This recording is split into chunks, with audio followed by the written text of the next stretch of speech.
The air in Malawi is heavy tonight, not just with the dust of unpaved roads, but with the weight of betrayal and disbelief. Just 5 years ago, millions of Malawians placed their hopes in a fiery preacher-turned-politician, Lazarus Chakwera, who promised to drive out corruption and breathe new life into a suffocating economy. He came with the language of faith-pledging resurrection for a nation tired of poverty and political fraud. Yet today, those same voters watched his numbers collapse like a sandcastle swallowed by the tide. The very man they rejected in 2020, Arthur Peter Mutharika, now 85 years old, is storming back to the throne with a commanding lead. Imagine it, arthritic hands signing decrees in the middle of food shortages and fuel riots, while a restless youth, more than 60% of the nation under 25, clamors for jobs, justice, and a future they can believe in. Is this really democracy, or are we trapped in a cruel cycle where yesterday's failures are tomorrow's leaders and the promise of change is nothing more than a cruel illusion? The story unfolding in Malawi is not just about one nation. It is about Africa's struggle against recycled elites, broken systems, and exhausted citizens. From Kenya to Zimbabwe, from Malawi to the heart of the Sahel, the same question echoes: can we break free from the past? Or will we keep circling back to the same old faces? Tonight we take you into the heart of this unfolding drama. We'll walk through the election that has shaken Malawi, the despair that fueled its outcome, and the warning it sends to an entire continent. And I ask you, do you believe Africa can truly escape this vicious loop, or are we destined to live under leaders of yesterday while our children's future slips away? Please share this video if you believe you are among the first to see the truth behind the headlines. And subscribe if you believe that Africa's future, from Malawi to Burkina Faso under President Ibrahim Traore, deserves more than recycled promises. 2 days ago, under the scorching September sun, millions of Malawians lined up in 29 districts to cast their ballots. It wasn't just another election, it was a referendum on 5 years of dashed hopes. Lazarus Chakwera, once hailed as the preacher who would exorcise corruption, walked into this race burdened with broken promises. He had entered office in 2020 after one of the most celebrated judicial interventions in African history, when Malawi's courts courageously annulled a fraudulent election and handed democracy a rare victory. But by 2025, the glow of that triumph had dimmed. Inflation gnawed at 27%. Fuel queues snaked for miles. Drought ravaged farmlands, leaving fields barren and stomachs empty. For ordinary citizens, survival, not politics, was the daily struggle. Yet still more than 3.6 million voters, around half of the 7.2 million registered, showed up. They came because, despite despair, they believed their mark on the ballot still mattered. They weren't just voting for a president. They were electing 229 parliamentarians and more than 500 local councillors. It was a high-stakes gamble on whether Malawi could climb out of a poverty pit that has claimed too many of Africa's nations. As the first unofficial tallies rolled in, the story took a shocking turn.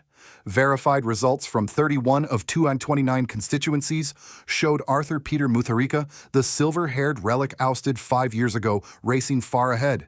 He captured 64.9% of the vote, more than 422,000 ballots, compared to Chakwera's meager 33% and just over 215,000 votes.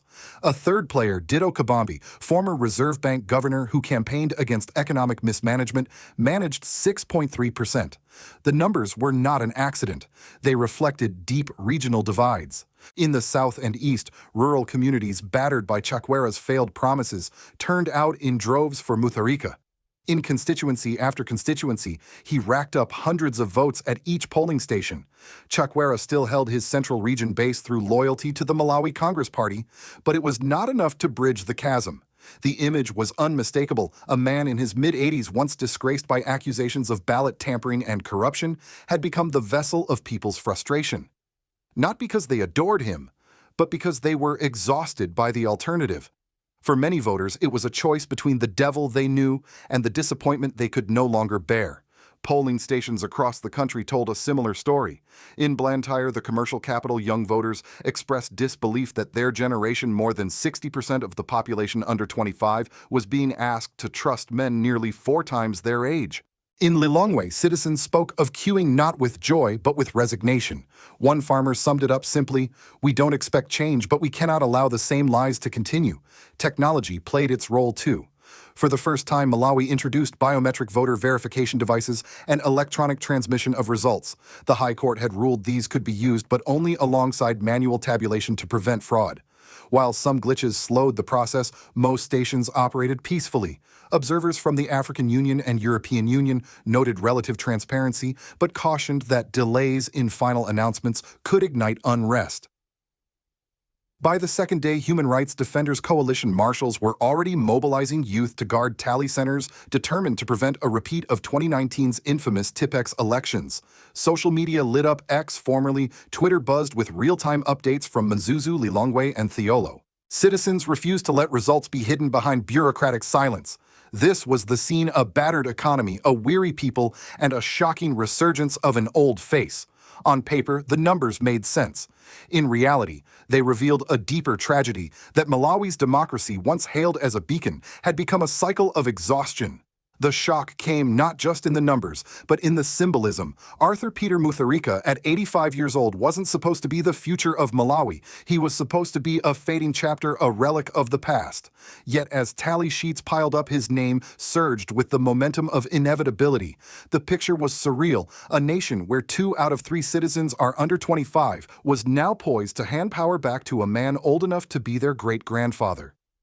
The high point of drama came when unofficial tallies showed him locking down nearly 2/3 of the vote. In political terms, it was a knockout. In human terms, it was despair dressed as victory. The emotional climax was felt in the villages and cities alike. In Theolo, where Mutharika's base turned out in waves, the celebrations rang hollow to some. Firecrackers burst in the air, but young people whispered that nothing had really changed. In Lilongwe, supporters of Chakwera wept openly as results trickled in, votes falling like tears at a funeral, as one commentator described it. The sense of betrayal was raw. For those who had believed in Chakwera's crusade against corruption, this wasn't just a loss. It was the death of hope. Civil society groups aware of the volatility scrambled to contain tensions. The Human Rights Defenders Coalition, which had mobilized during past electoral crises, deployed youth marshals at tally centers. Their mission was clear: prevent the ghosts of 2019 from returning when Tipex tampered ballots scarred Malawi's reputation. This time, observers from the African Union, European Union, and Southern African Development Community (SADC) were stationed across the country. They issued cautious praise for the process, but warned that delays could breed unrest. Every hour, the Malawi Electoral Commission (MEC) withheld final results. Rumors multiplied like wildfire. And yet, even as international bodies called for calm, the symbolism of Mutharika's running mate sent shivers through the nation. Jane Ansah, the former MEC chair who had presided over the disputed 2019 elections, was back at the center of power, this time as his partner on the ticket. For many, it was not just a political comeback. It was the return of old wounds reopened with salt. Opposition voices thundered that this was proof of a recycled elite clinging to power. Reactions rippled beyond Malawi's borders. Commentators across Africa drew parallels to Kenya's one-term failures and Zimbabwe's endless recycling of the same faces. On Pan-African forums, voices asked, how can a continent with the youngest population in the world keep handing power to leaders from another century? Some praised Malawi's resilience in holding elections under tough economic and climatic conditions, but others saw it as a tragedy that the promise of youth had been drowned out by exhaustion and nostalgia. Inside Malawi, the tension built like storm clouds over Lake Malawi. Crowds in Blantyre gathered outside MEC offices, chanting for transparency. Analysts at the Institute for Policy Interaction warned that every delay breeds rumors, riots, and regret. Meanwhile, social media kept the fire alive. On X, formerly Twitter, hashtags like "Your Our Vote Our Voice" and "No More Tipex" trended, showing a nation determined not to be silenced. The climax was not just Mutharika's lead, it was the feeling that Malawians were being forced to choose between two failures: the incompetence of Chakwera and the nostalgia of an aging Mutharika.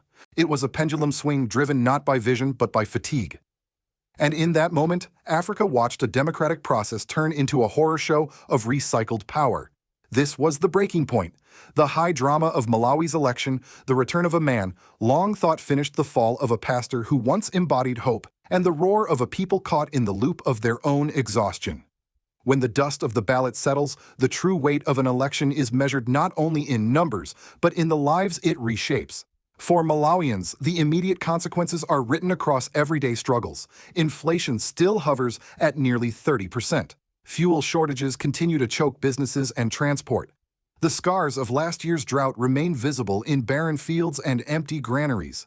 To the farmer in Dedza or the mother selling tomatoes in Lilongwe's markets, the question is not who sits in State House, but whether tomorrow will bring food to the table.